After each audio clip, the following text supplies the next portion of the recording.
കേരളത്തിലെ ലോക്സഭാ മണ്ഡലങ്ങളിലെ മത്സരചിത്രം പരിശോധിക്കുന്ന 20 ലെത്രയിലേക്ക് വീണ്ടും സ്വാഗതം. ആറ്റിങ്ങിലാണ് പരിശോധിക്കുന്നത്. ആറ്റിങ്ങൽ പൊതുവിൽ ഇടതുമുന്നണിക്ക് പ്രത്യേകിച്ച് CPIM-ന് നല്ല സ്വാധീനമുള്ള മണ്ഡലമാണ്. പക്ഷേ 2019 കോൺഗ്രസിന് വേണ്ടി അടൂർ പ്രകാശ് ഈ മണ്ഡലം പിടിച്ചെടുത്തു. അന്ന് സിറ്റിംഗ് MP ആയിരുന്ന സമ്പത്തിനെയാണ് അടൂർ പ്രകാശ് പരാജയപ്പെടുത്തിയത്. ഇക്കുറി അടൂർ പ്രകാശ് വീണ്ടും മത്സരിക്കുന്നു. സിറ്റിംഗ് MP-മാരൊക്കെ മത്സരിക്കട്ടെ എന്ന് കോൺഗ്രസ് തീരുമാനത്തിൻ്റെ അടിസ്ഥാനത്തിൽ അടൂർ പ്രകാശ് വീണ്ടും മത്സരിക്കുന്നു. മണ്ഡലം തിരിച്ചുപിടിക്കാൻ CPIM നിയോഗിക്കുന്നത് വർക്കലയിലെ സിറ്റിംഗ് MLA, തിരുവനന്തപുരത്തെ CPIM-ൻ്റെ ജില്ലാ സെക്രട്ടറി ഒക്കെയായ V. ജോയിയെ. BJP-യും ഒട്ടും മോശമാക്കുന്നില്ല. ആറ്റിങ്ങലിൽ കേന്ദ്രമന്ത്രി V. മുരളീധരനാണ് മത്സരിക്കുന്നത്. ത്രികോണ മത്സരമുണ്ട് എന്നാണ് BJP-യുടെ വാദം. പക്ഷേ മത്സരം LDF-ഉം UDF-ഉം തമ്മിൽ തന്നെയാണ്. BJP പിടിക്കുന്ന വോട്ടുകൾ ഒരുപക്ഷെ ജയപരാജയങ്ങളെ നിർണയിച്ചേക്കാം എന്ന് മാത്രം. ആദ്യം നമുക്ക് അടൂർ പ്രകാശിൻ്റെ സാധ്യതകളാണ് പരിശോധിക്കേണ്ടത്. നമുക്കൊപ്പം ഉള്ളത് സീനിയർ ജേർണലിസ്റ്റ് ജിമോൻ ജേക്കബ് ആണ്. സിറ്റിംഗ് MP എന്നുള്ള നിലയിൽ അടൂർ പ്രകാശിനുള്ള അഡ്വാൻറ്റേജ് അത് എത്രത്തോളമാണ് ശ്രീ ജിമോൻ ജേക്കബ്? രാജീവ് ശങ്കരൻ പറഞ്ഞ പോലെ സിറ്റിംഗ് MP എന്നുള്ള നിലയിൽ അടൂർ പ്രകാശിന് നല്ല സാധ്യതകൾ ഉള്ള അല്ലെങ്കിൽ ഉണ്ടാകാൻ സാധ്യതയുള്ള ഒരു മണ്ഡലമാണ് ആറ്റിങ്ങൽ. കാരണം കാസ്റ്റ് ഇക്വേഷൻസ് 67% ഹിന്ദുക്കൾ, അതിൽ തന്നെ ഭൂരിപക്ഷവും ഈഴവർ. പിന്നെ അടൂർ പ്രകാശിന്റെ ഒരു ശീലി,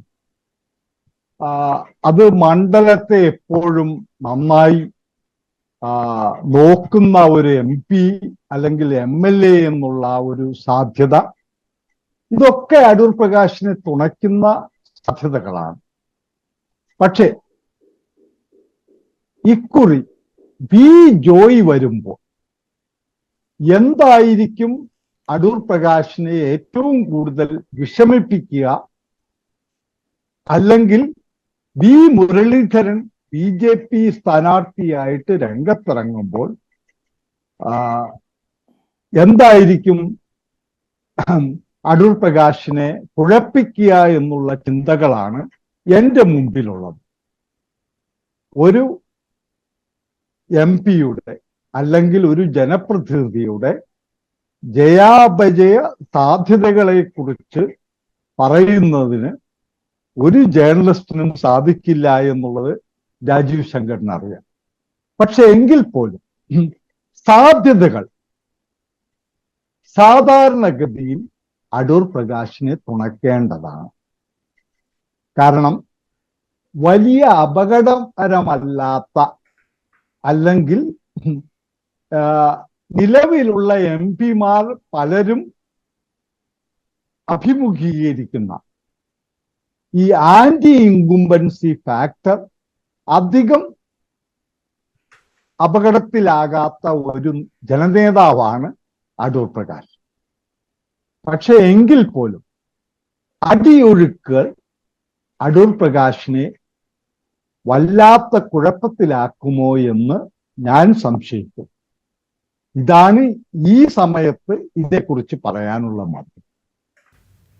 റൈറ്റ്. ഇപ്പോൾ നേരത്തെ സൂചിപ്പിച്ചല്ലോ V. ജോയിയുടെ സാന്നിധ്യം. CPIM-ൻ്റെ പട്ടികയിൽ ഒട്ടും ചെറിയ നേതാവല്ല V. ജോയി. വർക്കലയിലെ സിറ്റിംഗ് MLA, ജനബന്ധമുള്ള നേതാവ്, അതുപോലെ CPIM-ൻ്റെ ജില്ലാ സെക്രട്ടറി. ഈ മണ്ഡലത്തിൽ വർക്കലയുടെ ജനപ്രതിനിധി എന്നതിനപ്പുറത്തേക്ക് ആറ്റിങ്ങൽ ഒരു വിശാലമായ ലോക്സഭാ മണ്ഡലമാണല്ലോ, അവിടെയൊക്കെ ചലനമുണ്ടാക്കാൻ സാധിക്കുന്നുണ്ടോ V. ജോയിക്ക്? V. ജോയി ഒട്ടും ചെറിയ നേതാവല്ല. ചെറിയ നേതാവല്ല എന്നുള്ളതിനേക്കാൾ ഉപരി CPIM-ന് വലിയ നേതാക്കൾ ഒരുപാട് പേര് ഈ തവണ മത്സരിക്കുന്നുണ്ട് തെരഞ്ഞെടുപ്പിൽ. പക്ഷെ അതിനേക്കാൾ ഉപരി V. ജോയിയുടെ വ്യക്തിബന്ധങ്ങൾ, V. ജോയി ഏറ്റവും കൂടുതൽ ജനബന്ധമുള്ള ഒരു നേതാവാണ്, അല്ലെങ്കിൽ ജനകീയനായ ഒരു നേതാവാണ്. ഒരു MLA അല്ലെങ്കിൽ ഒരു ജില്ലാ സെക്രട്ടറി എന്നുള്ള പദവികൾക്കപ്പുറം, അല്ലെങ്കിൽ ആ പദവികളൊക്കെ ഉപേക്ഷിച്ച് ജനങ്ങളെ നേരിട്ട് കാണുകയും അവരുടെ പ്രതിസന്ധികളിൽ ഒപ്പം നിൽക്കുകയും ചെയ്യുന്ന ഒരു നേതാവാണ്.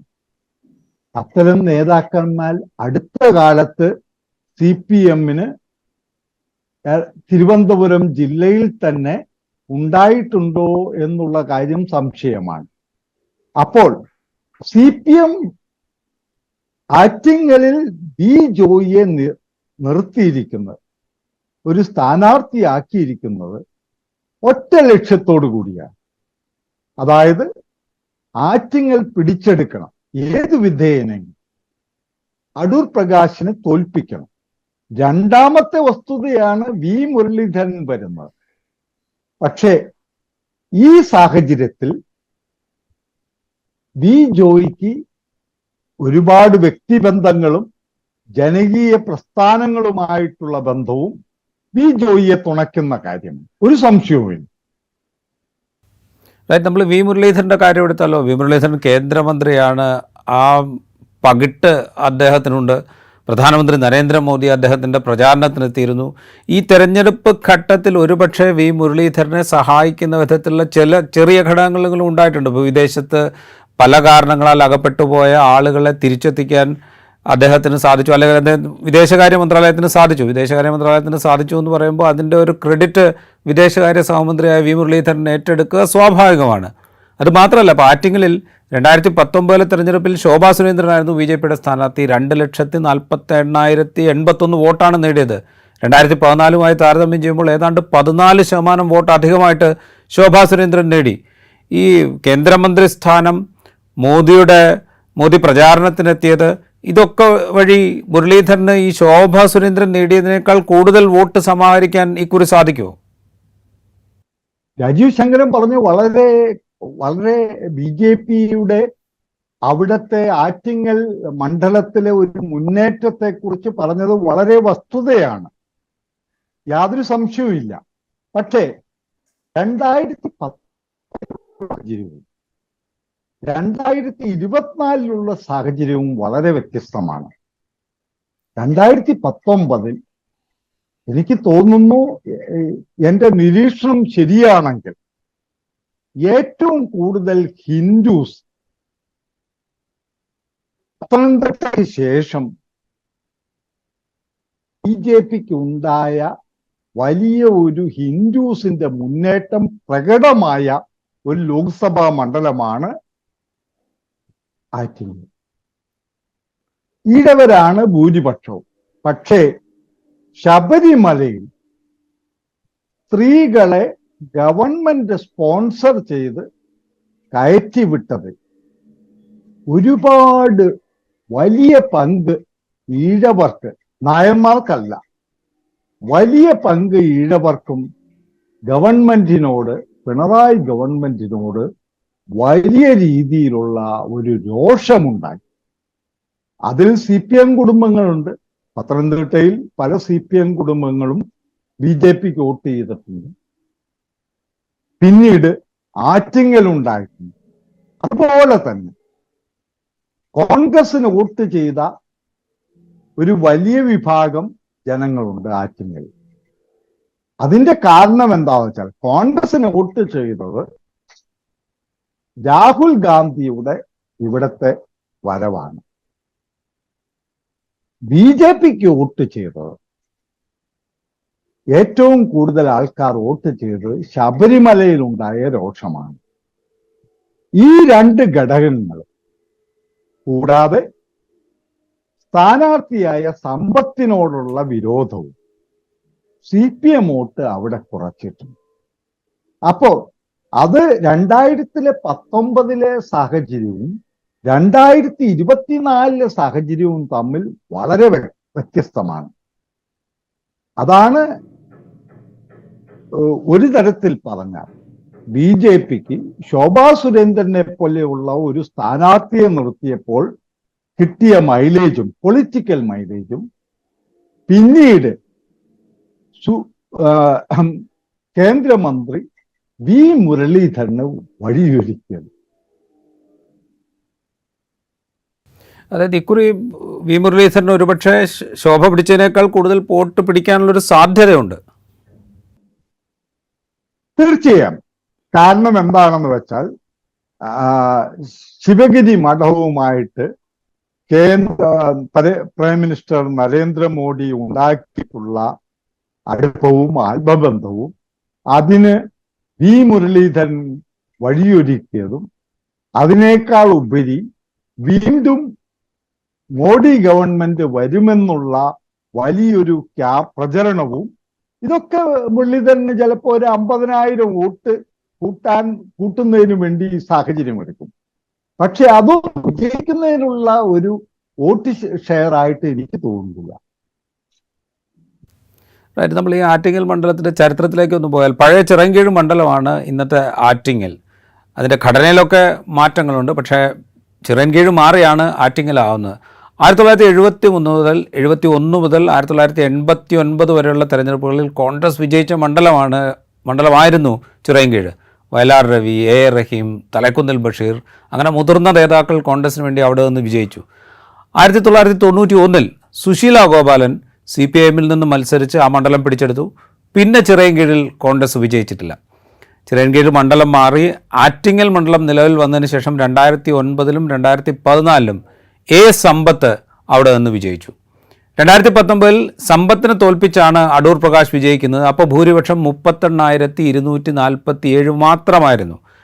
ഈ 38,247 എന്ന് പറയുമ്പോൾ, അത് മാത്രം എന്ന് പറയുമ്പോൾ, ചിറയൻകീഴ് തുടർച്ചയായി CPM വിജയിച്ചു വന്നപ്പോൾ വളരെ കുറഞ്ഞ മാർജിനേ ഉണ്ടായിരുന്നുള്ളൂ. അത് സുശീല ഗോപാലനാണെങ്കിലും വർക്കൽ രാധാകൃഷ്ണനാണെങ്കിലും A സമ്പത്താണെങ്കിലും മത്സരിച്ച് ജയിച്ചപ്പോഴൊക്കെ ചെറിയ മാർജിനേ ഉണ്ടായിരുന്നു. അതുമായി താരതമ്യം ചെയ്യുമ്പോൾ ആറ്റിങ്ങൽ മണ്ഡലത്തിൽ അടൂർ പ്രകാശ് നേടിയ 38,000-ലധികം വോട്ട് എന്നുള്ളത് വലിയ മാർജിൻ തന്നെയാണ്. പക്ഷേ ആറ്റിങ്ങലിൻ്റെ ഒരു അടിസ്ഥാന സ്വഭാവം അത് ഇടതുപക്ഷത്തിനും CPM-നും അനുകൂലമാണ്. ജിമോൻ, നമ്മൾ വിചാരിക്കുമ്പോൾ ഈ ആറ്റിങ്ങൽ ഇപ്പോൾ വേണമെങ്കിലും ഇടതിന് ജയിക്കാവുന്നൊരു മണ്ഡലം തന്നെയാണ്. തോൽക്കാവുന്ന മണ്ഡലം, അതാണ് കൂടുതൽ ശരി. കാരണം ആറ്റിങ്ങൽ ചരിത്രപരമായിട്ട് പറഞ്ഞാൽ ഒരു തൊഴിലാളി പ്രസ്ഥാനത്തിന്റെ മുന്നേറ്റത്തിന്, അതുപോലെ തന്നെ ഇടതുപക്ഷ പ്രസ്ഥാനങ്ങളുടെ മുന്നേറ്റത്തിനും വഴിയൊരുക്കിയ ഒരു ജനകീയ പ്രസ്ഥാനങ്ങളുടെ ഈറ്റില്ലമായ ഒരു മണ്ഡലമാണ്, ഒരു സംശയവുമില്ല. പക്ഷേ കാലാകാലങ്ങളാൽ എന്ന് വെച്ചാൽ രാജീവ് പറഞ്ഞ പോലെ കോൺഗ്രസ് ജയിച്ചു, പിന്നീട് CPM-ന്റെ ഒരു ഉറച്ച മണ്ഡലമായി, അത് കഴിഞ്ഞ് തിരിച്ചു പിടിച്ചു. ഇതിൽ നിന്നൊക്കെ ആറ്റിങ്ങൽ പാർലമെന്ററി മണ്ഡലത്തിന്റെ DNA സൂചിപ്പിക്കുന്ന എന്താണ്? DNA സൂചിപ്പിക്കുന്ന എന്താണെന്ന് വെച്ചാൽ, ആർക്കും നന്നായി പ്രചരണം നടത്തിയാൽ, നല്ല കാൻഡിഡേറ്റ് ഉണ്ടായാൽ ആ മണ്ഡലം എങ്ങോട്ട് വേണമെങ്കിലും മറിഞ്ഞു പോകും. ഇന്നത്തെ സാഹചര്യം എന്താണ്? 3 സ്ഥാനാർത്ഥികളും സുപരിചിതരാണ്. സുപരിചിതർ എന്ന് പറയുന്നത് ജോയ് സുപരിചിതനാണ്, അടൂർ പ്രകാശ് സുപരിചിതനാണ്, മുരളീധരൻ കഴിഞ്ഞ ഒരു 1.5 വർഷമായിട്ട് ആ മണ്ഡലത്തിൽ പ്രവർത്തിക്കുന്ന ആളാണ്. അപ്പോ 3 സ്ഥാനാർത്ഥികൾ, വളരെ സുപരിചിതരായിട്ടുള്ള സ്ഥാനാർത്ഥികൾ, വളരെ കാലമായിട്ട്, അതിൽ വി ജോയ് മാത്രമാണ് ഒരു ഇലക്ഷൻ സ്ട്രാറ്റജി ഇല്ലാതെ അവിടെ രാഷ്ട്രീയ പ്രവർത്തനം നടത്തിയിട്ടുള്ളത്. ബാക്കി 2 പേരും ഏതൊക്കെ വോട്ട് ബാങ്കുകളെ സ്വാധീനിക്കാൻ പറ്റുമോ അവരെയൊക്കെ സ്വാധീനിച്ചും പരിചയപ്പെട്ടും അവരുടെ ആവശ്യങ്ങൾ അറിഞ്ഞും അവർക്ക് വേണ്ടത് ചെയ്തു കൊടുത്തും ഉള്ള അധികാര സ്ഥാനങ്ങളിൽ പ്രവർത്തിച്ചവരാണ്. അപ്പോ ഇത്തരം ഒരു സാഹചര്യത്തിൽ എന്താണ് സംഭവിക്കുക? വളരെ വളരെ വളരെ ലഘുവായിട്ട് പറഞ്ഞു, അപജയങ്ങളെ നിശ്ചയിക്കുന്നത് വി മുരളീധരൻ പിടിക്കുന്ന വോട്ടുകളെ ആസ്പദമാക്കിയിട്ടാണ്. അതിന്റെ കാരണം എന്താണെന്ന് വെച്ചാൽ, 2 സ്ഥാനാർത്ഥികളും നിർത്തിയിരിക്കുന്നത് ഒരേ കമ്മ്യൂണിറ്റിയിലുള്ള സ്ഥാനാർത്ഥികളെ. അപ്പോൾ ഇവർക്ക് രണ്ടു കൂട്ടർക്കും ആ കമ്മ്യൂണിറ്റിയിൽ വളരെ പ്രകടമായ സ്വാധീനമുണ്ട്. പിന്നീട് ക്രിസ്ത്യൻ, മുസ്ലിം സമുദായങ്ങളിൽ നിന്ന് ഇവർ നേടിയെടുക്കുന്ന വോട്ടുകളാണ് ഇതിന്റെ ഗ്യാപ്പ് നിശ്ചയിക്കും, വിജയത്തിന്റെ മാർജിൻ നിശ്ചയിക്കും. അപ്പൊ അത് സംബന്ധിച്ച് ഇവർക്ക് രണ്ട് മുന്നണികൾക്കും നല്ല ധാരണയുണ്ട്. ഒന്നാമത് മൂന്ന് മുന്നണികൾക്കും. ഒന്നാമത് മുസ്ലിം സമുദായത്തിൽ നിന്ന് ഒരു കാരണവശാലും NDAക്ക് വോട്ടുകൾ ലഭിക്കാനുള്ള സാധ്യത ആ മണ്ഡലത്തിൽ കുറവാണ്. പിന്നീട് വിഭജിച്ചു പോകുന്ന വോട്ടുകൾ അത് ക്രിസ്ത്യൻ സമുദായത്തിൽ നിന്നുള്ളതാണ്. എന്റെ അറിവ് ശരിയാണെങ്കിൽ BJPയും ക്രിസ്ത്യൻ മണ്ഡലങ്ങളിലേക്ക്, വോട്ട് ബാങ്കിലേക്ക് ഒരു കടന്നേറ്റം നടത്തിയിട്ടുണ്ട് എന്നാണ് മനസ്സിലാക്കാൻ സാധിക്കുന്നത്. അപ്പോൾ ഈ സാധ്യതകൾ പരിശോധിച്ചാൽ മുരളീധരൻ പെട്ടിയിലാക്കുന്ന വോട്ടുകൾ അതാണ് വിജയെ നിശ്ചയിക്കുന്നത്. ഞാനിപ്പോഴും വിചാരിക്കുന്നില്ല മുരളീധരന് അവിടെ സ്വന്തം നിലയിൽ വിജയിക്കാനാവുന്നു. റൈറ്റ്. നമ്മൾ 2019 വിജയം, അടൂർ പ്രകാശ് നേടിയ വിജയം, അത് ഈ കോൺഗ്രസിൻ്റെയും UDFിൻ്റെയും കണക്കിലെഴുതണോ അതോ അടൂർ പ്രകാശിൻ്റെ കണക്കിലെഴുതണോ എന്നതിലൊരു സംശയമുണ്ട്. അത്ര സമർത്ഥമായാണ് അടൂർ പ്രകാശ് തെരഞ്ഞെടുപ്പ് മാനേജ് ചെയ്യുന്നത്. ഇപ്പോൾ കോന്നിയിൽ അദ്ദേഹം തുടർച്ചയായി നിയമസഭയിലേക്ക് തിരഞ്ഞെടുക്കപ്പെട്ടിട്ടുണ്ട്.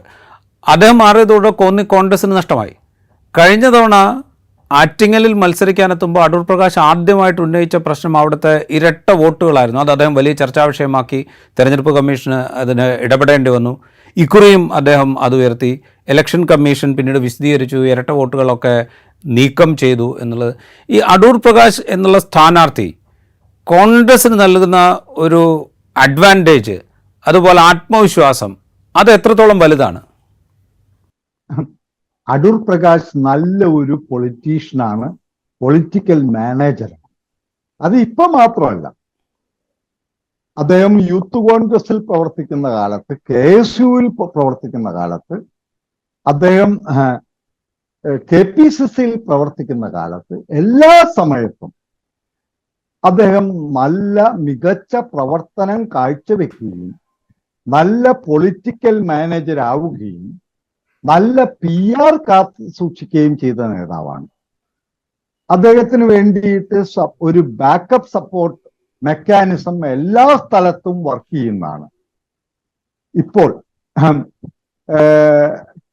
കോന്നിയിൽ മത്സരിക്കുമ്പോൾ, കോന്നി സാധാരണഗതിയിൽ ഒരു ഇടതുപക്ഷ മണ്ഡലമാണ്. VS ചന്ദ്രശേഖർ തുടങ്ങിയ, പത്മകുമാർ തുടങ്ങിയവർ മത്സരിച്ച് വിജയിച്ച മണ്ഡലമാണ്. പക്ഷെ അടൂർ പ്രകാശ് അവിടെ വന്നതോടുകൂടി കോന്നിയുടെ പൊളിറ്റിക്കൽ ഫേസ് എന്ന് വെച്ചാൽ കോൺഗ്രസിന്റെ പൊളിറ്റിക്കൽ ഫേസ് അടൂർ പ്രകാശ് മാറ്റി. ഇവിടെ ആറ്റിങ്ങൽ വന്നപ്പോൾ സമ്പത്തിനെ പോലെ വളരെ പരിചയസമ്പന്നനായ, മണ്ഡലത്തെക്കുറിച്ച് നന്നായിട്ടറിയാവുന്ന ഒരാളെ തോൽപ്പിക്കണമെങ്കിൽ അതുപോലെ തന്ത്രങ്ങൾ അറിയുന്ന ഒരു കോൺഗ്രസ്സുകാരനായിരിക്കണം. അടൂർ പ്രകാശ് ഒഴിച്ച് വേറെ ആരെങ്കിലും, ഈവൻ വക്കം പുരുഷോത്തമൻ പോലും അവിടെ മത്സരിച്ചിരുന്നെങ്കിൽ തോറ്റുപോകുമായി. പക്ഷെ അടൂർ പ്രകാശ് തന്റെ തന്ത്രങ്ങളല്ലാത്ത ഒരു രൂപത്തിൽ അവിടെ അവതരിപ്പിക്കുകയും വളരെ ബുദ്ധിപൂർവം ഇലക്ഷനെ നേരിടുകയും ചെയ്ത നേതാവാണ്. ഒരു സംശയവുമില്ല. ഇതിലൊന്നും കേരളത്തിലുള്ള ഒരു പത്രപ്രവർത്തകനോ രാഷ്ട്രീയ പ്രവർത്തകനോ ഒരു ഡിസ്പ്യൂട്ടും ഉണ്ടാവുമെന്ന് ഞാൻ വിചാരിക്കുന്നില്ല. പക്ഷേ അതിനേക്കാൾ ഉപരി അടൂർ പ്രകാശിനെ തുണച്ച രണ്ട് ഘടകങ്ങൾ പ്രധാനമായിട്ടുമുണ്ട്. ഒന്ന്, രാഹുൽ ഗാന്ധിയുടെ വരവ്. രാഹുൽ ഗാന്ധിയുടെ വരവിലൂടെ എല്ലാ UDF സ്ഥാനാർത്ഥികൾക്കും ഒരു 10% അല്ലെങ്കിൽ 12% വോട്ടുകൾ നിഷ്പക്ഷ വോട്ടുകൾ അല്ലെങ്കിൽ അങ്ങോട്ടും ഇങ്ങോട്ടും ചാഞ്ഞു നിന്ന വോട്ടുകളെ സ്വാധീനിക്കാൻ. രണ്ടാമതായി അടൂർ പ്രകാശിന്റെ സമുദായം എൻ ബ്ലോക്കായിട്ട് അടൂർ പ്രകാശിന് പിന്നിൽ അണിനിരന്നു. അതിലുപരി ശിവഗിരി മഠത്തിന്റെ സപ്പോർട്ടും അടൂർ പ്രകാശിന് ലഭിച്ചു. ഈ സാഹചര്യത്തിലാണ് അടൂർ പ്രകാശ് കടന്നു കയറിയതെന്നുള്ള രീതിയിൽ നമുക്ക് പറയാവുന്നു. 50,000-ൽ താഴെയുള്ള മാർജിൻ ഒന്നും അത്ര വലിയ കാര്യമല്ല. ശശി തരൂര് പോലും അവിടെ തിരുവനന്തപുരത്ത് വലിയ മാർജിനോടുകൂടി ജയിച്ചു. അതിൽ ഷാനിമോൾ ഉസ്മാൻ മാത്രമാണ് ഇത്തരം ഒരു സാഹചര്യത്തിൽ അനുകൂല ഘടകങ്ങൾ ഇല്ലാതായ ഒരു കോൺഗ്രസ് നേതാവ്. ബാക്കി ഒട്ടുമിക്കവാറും നേതാക്കന്മാർ വളരെ ജനകീയനായിട്ടുള്ള ഇന്നസെന്റ് പോലും ബെന്നി ബെഹനാനോട് തോറ്റത് വലിയ മാർജിനിലാണ്. അപ്പോ ഞാൻ പറയുന്നത് എന്താണെന്ന് വെച്ചാൽ അത് ആരുടെ അക്കൗണ്ടിൽ കൊടുക്കുന്നു എന്നുള്ളത് വലിയ കാര്യമല്ല. പക്ഷെ ഈ തവണത്തെ 2024 ഇലക്ഷൻ 2019 നിന്ന് വളരെ വ്യത്യസ്തമാണ്. വളരെ വ്യത്യസ്തം എന്ന് പറയുന്നത് 2 കാരണങ്ങൾ കൊണ്ടാണ്. പ്രകടമായിട്ടുള്ള ഒരു രാഹുൽ ഗാന്ധി വേവ് കേരളത്തിൽ അലയടിക്കുന്നതായിട്ട് കാണുന്നില്ല. രണ്ടാമത് BJP അഗ്രസീവായിട്ട് ഒരു അക്കൗണ്ട് തുറക്കണമെന്നുള്ള ഒരു നിശ്ചയദാർഢ്യത്തോടു കൂടി പ്രവർത്തിക്കുന്നു. അതോടൊപ്പം ക്രിസ്ത്യൻസിൽ ഒരു വല്ലാത്ത ഡിവിഷൻ ഉണ്ടാക്കാനായിട്ട് ഈ മണിപ്പൂര് പോലും ഉണ്ടായിട്ടും ചില ക്രൈസ്തവ സഭകൾ BJPയെ സ്വാഗതം ചെയ്യുന്ന ഒരു സാഹചര്യം ഇവിടെയുണ്ട്. പിന്നീട് ഈഴവ കമ്മ്യൂണിറ്റി അവർ വെള്ളാപ്പള്ളിയുടെ കൂടെയാണോ മറ്റുള്ളവരുടെ കൂടെയാണോ എന്നുള്ളതല്ല, ഈഴവ കമ്മ്യൂണിറ്റിയിൽ ഒരു ചെറിയൊരു പങ്ക്, ചിലപ്പോൾ 10%, 5%, അവർ BJPയെ സ്വാഗതം ചെയ്യുന്നതിന്റെ വക്കിലാണ്. ഈ സാഹചര്യങ്ങളെല്ലാം കൂടി കണക്കിലെടുക്കുമ്പോൾ ആറ്റിങ്ങലിൽ ആര് ജയിക്കും ആര് തോൽക്കും പറയാനായിട്ട് പറ്റില്ല.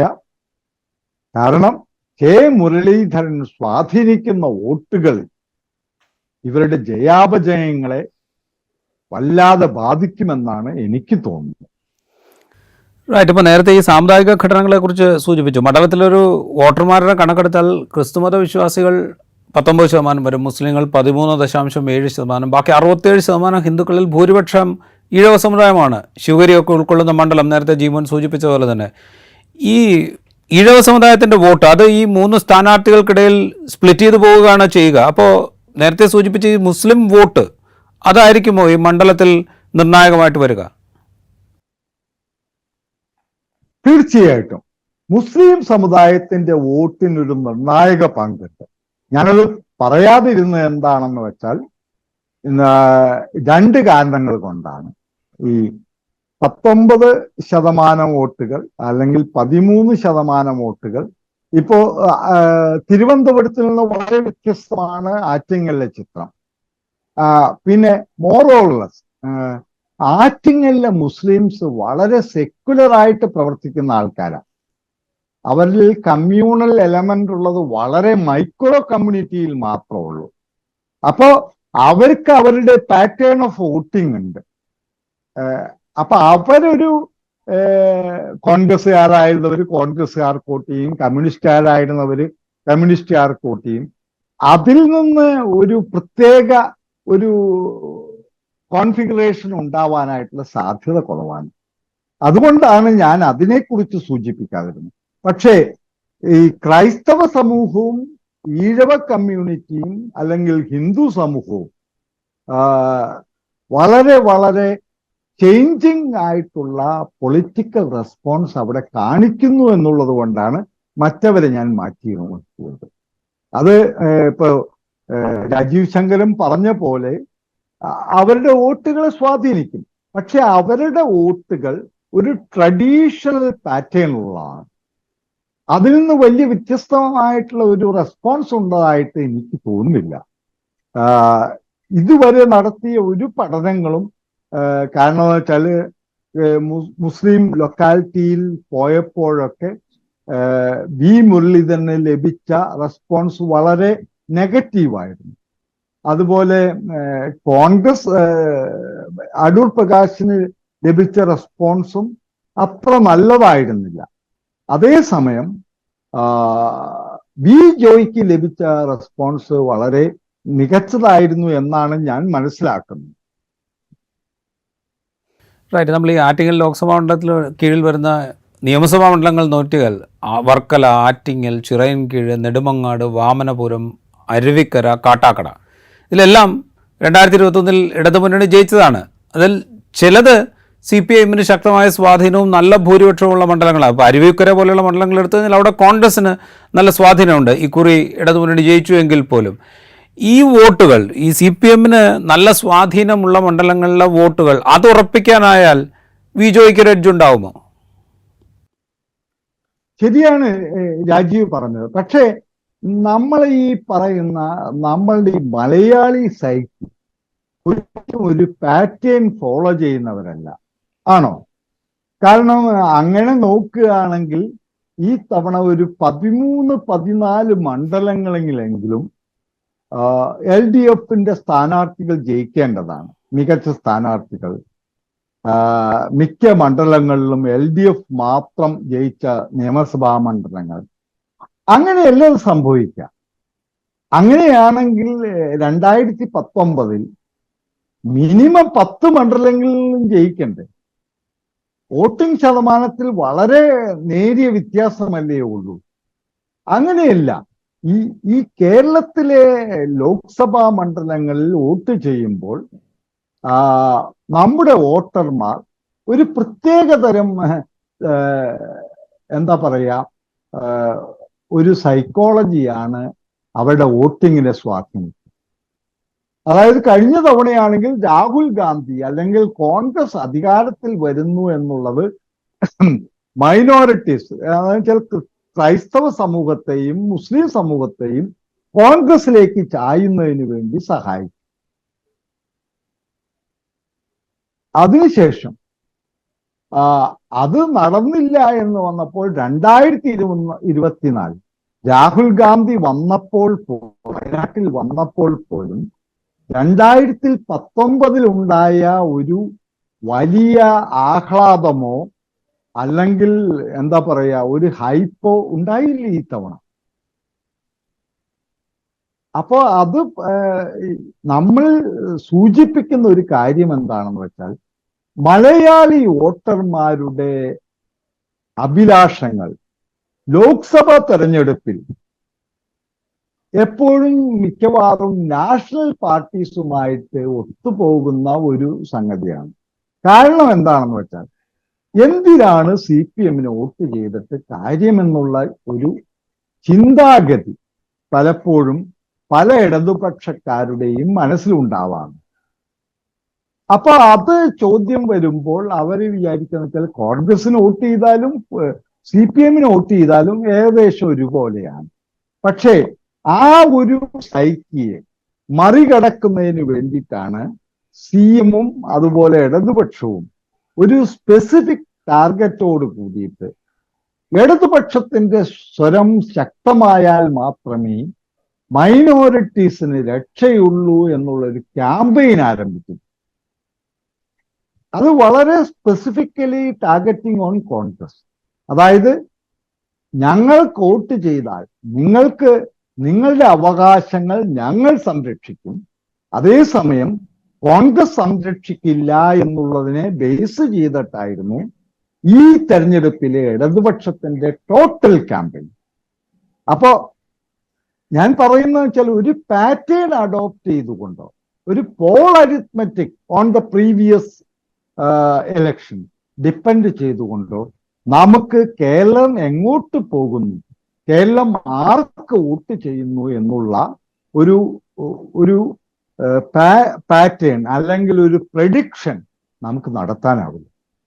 ഇപ്പൊ പല പോൾ പ്രഡിക്ഷൻസും കാണുമ്പോൾ ഉള്ളിൽ ചിരി വരാറുണ്ട്. നല്ല ശക്തമായിട്ടുള്ള മത്സരമാണ് നടക്കുന്നത്, പക്ഷേ ഇന്ന ഘടകങ്ങൾ ഇന്ന ആൾക്കാർക്ക് സ്വാധീനിക്കും. ഇതൊന്നുമല്ല പോളിംഗ് ബൂത്തിൽ പോകുമ്പോൾ ജനങ്ങളെ സ്വാധീനിക്കുക. നിങ്ങൾ ആർക്ക് വോട്ട് ചെയ്യണമെന്ന് നിങ്ങൾ തീരുമാനിച്ചിട്ട്, അതുമാത്രമല്ല അത് കൂടാതെ വേറൊന്ന് കാര്യം കൂടി കേരളം തീരുമാനിക്കുന്നത്, നിങ്ങൾ ആരെ തോൽപ്പിക്കണം അതുകൂടി കേരളം തീരുമാനിച്ചു. ഈ രണ്ട് വസ്തുതകളും തമ്മിലുള്ള ഒരു എന്താ പറയുക, നിങ്ങളുടെ മനസ്സിനെ, നിങ്ങളുടെ ഡിസിഷൻസിനെ ഇൻഫ്ലുവൻസ് ചെയ്യുന്ന കാഴ്ചയാണ് എനിക്ക് മനസ്സിലാവുന്നത്. ഓക്കെ, ഇപ്പൊ നേരത്തെ സംസാരിച്ചപ്പോൾ പറഞ്ഞല്ലോ വി മുരളീധരൻ കേന്ദ്രമന്ത്രി BJP സ്ഥാനാർത്ഥി, അദ്ദേഹം പിടിക്കുന്ന വോട്ടുകൾ ഒരുപക്ഷെ ആറ്റിങ്ങലിലെ ജയപരാജയങ്ങളെ നിർണ്ണയിച്ചേക്കാം എന്ന്. 2019 സാഹചര്യം നമ്മൾ പരിശോധിക്കുമ്പോൾ ശോഭാ സുരേന്ദ്രൻ കൂടുതൽ വോട്ട് നേടിയപ്പോൾ ഇടതുപക്ഷത്തിനാണ് വോട്ട് കുറഞ്ഞത്. അങ്ങനെയെങ്കിൽ ഇക്കുറി വി മുരളീധരൻ കൂടുതൽ വോട്ട് പിടിച്ചു കഴിഞ്ഞാൽ അത് പ്രതികൂലമായി ബാധിക്കുക ഇടതുപക്ഷത്തിനായിരിക്കില്ലേ? ശരിയാണ് രാജീവ് ശങ്കരൻ. കഴിഞ്ഞ തവണ അത്തരം ഒരു കാരണം കഴിഞ്ഞ തവണത്തെ വോട്ടിംഗ് പാറ്റേൺ ശ്രദ്ധിച്ചാൽ CPM-ലെ നെഗറ്റീവ് വോട്ടിംഗ് പാറ്റേൺ എനിക്ക് തോന്നിയിട്ടുള്ളത്, CPM-ൽ ഉള്ളവർ നോട്ടയ്ക്ക് വോട്ട് കുത്തുന്നതിന് പകരം BJP-ക്ക് വോട്ട് കുത്തി എന്നാണ് എനിക്ക് തോന്നുന്നത്. രണ്ടാമത്തെ കാര്യം, ഇപ്പോഴത്തെ സാഹചര്യം എന്താണെന്ന് വെച്ചാൽ, ഏറ്റവും കൂടുതൽ വർഗീയവൽക്കരിക്കപ്പെടുന്നത് മിഡിൽ ക്ലാസ്സും അപ്പർ മിഡിൽ ക്ലാസ്സും.